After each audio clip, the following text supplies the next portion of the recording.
Thank you, Senator. Senator Grassley. Yeah, I'd like to go to Mr. Theodoro and follow up a little bit where Senator Van Hollen's subject was brought up. You spent 30 years as a leader in the insurance industry.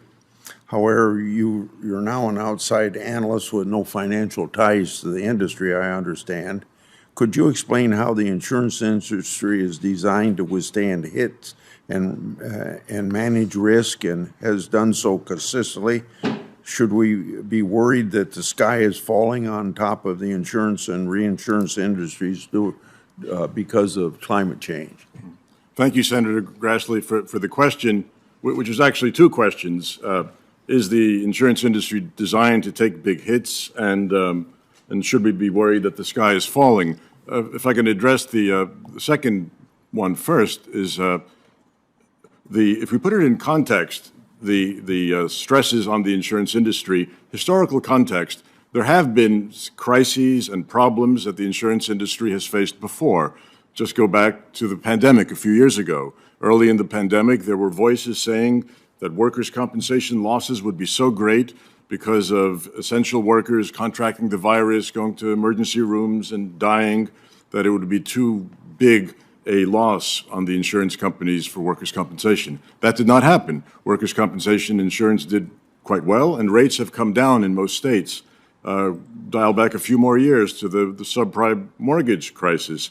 There were so many bank failures, but the insurance industry did not have more than its long-term average of failures. So it withstood that crisis as well, which was systemic as it affected many aspects of the economy. Go back another 10 years. Lloyd's of London. Lloyd's had its crisis in the 1990s when asbestos risk from U.S. asbestos liability almost brought Lloyd's to its knees.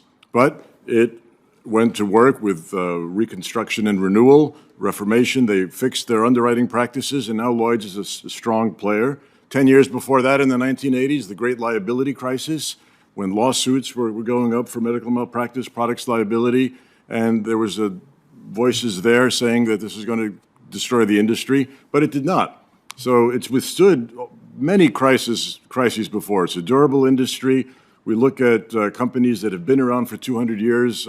Chairman Whitehouse, Providence Mutual, founded in 1800. So it's been around for 223 years. Vermont Mutual, early 1800s. We mentioned Cologne Re, 1846, which is now part of Berkshire Hathaway. To be in business for 200 years and to face these kinds of crises, you've got to be doing something right for your customers. Okay. I want to go now to Dr. Curry. Many risk assessment firms use extreme hypothetical data when evaluating climate risk for commerce. We've heard several, especially wild figures today. Can you explain how the data from these models are transformed into these alarming statistics, and what incentives do companies have in using these apparently flawed metrics, and how does it affect the public? Okay, thank you. Well, it's a challenge to keep up with all the latest scientific publications. Extreme projections of climate risk from risk assessment firms are largely driven by focusing on the extreme and implausible emissions scenario, RCP 8.5. These firms may be unaware that RCP 8.5 is now regarded as implausible. Mr. Theodoro mentioned a recent publication that predicted an increase in frequency of extreme atmospheric river events to every 40 years.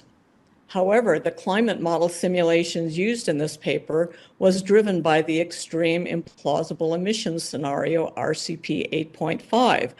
So continued use of this extreme implausible emissions scenario is misleading both the public and investors about what kind of extreme events we might expect in the coming decades. Dr. Curry, how have sensationalized emission scenarios come to dominate the discourse of climate change risk, and why has it taken so long to realize that these scenarios are implausible? Okay, The extreme RCP 8.5 scenario was originally formulated to provide an upper limit to possible climate outcomes.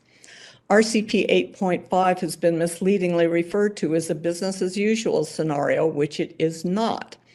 Climate scientists find that the extreme scenario helps understand how the climate system might respond to a big poke.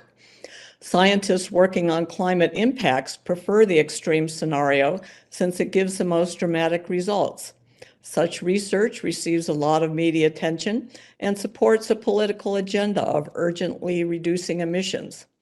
For the most recent IPCC assessment, a more advanced approach to developing scenarios was used. These new scenarios were derived from socioeconomic and technological trajectories that the world might follow in the 21st century. However, energy economists found it extremely difficult to develop trajectories to achieve the 8.5 forcing without making implausible assumptions such as increasing coal use by 600%. But by this time, the IPCC had already issued its assignments to the climate modeling community with a continued focus on the extreme 8.5 scenario. Thanks very much, Senator Padilla.